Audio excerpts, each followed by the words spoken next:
Hi friends! உங்க வீட்ல கண் திருஷ்டி, அப்புறம் தோஷங்கள் இருக்கா? கவலைப்படாதீங்க. இந்த 5 பொருள் இருந்தா போதும். அது என்னென்ன? அத எப்படி யூஸ் பண்ணணும்னு இப்ப சொல்றேன். ஃபர்ஸ்ட் கடையில வாங்கின கப் சாம்பிராணிய எடுத்துக்கணும். அடுப்பு கரி எல்லார் வீட்லயும் இருக்காதுல்ல. அதான் இந்த கப் சாம்பிராணி.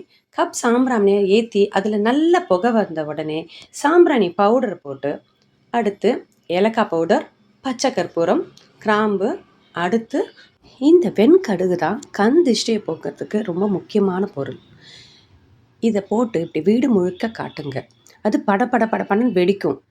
அது வெடிக்கிற மாதிரி உங்கள் வீட்டில் இருக்க கண் திஷ்டி தோஷங்கள் எல்லாம் இப்படி வெடிச்சு பொடி பொடியாக ஆகிடும்.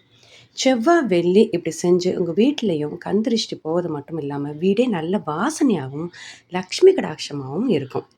ஃப்ரெண்ட்ஸ், இந்த வீடியோ உங்களுக்கு பிடிக்கும் நம்புகிறேன். வீடியோவை உங்கள் ஃப்ரெண்ட்ஸ்க்கு ஷேர் பண்ணுங்கள். நீங்களும் சப்ஸ்கிரைப் பண்ணுங்கள். Thank you friends.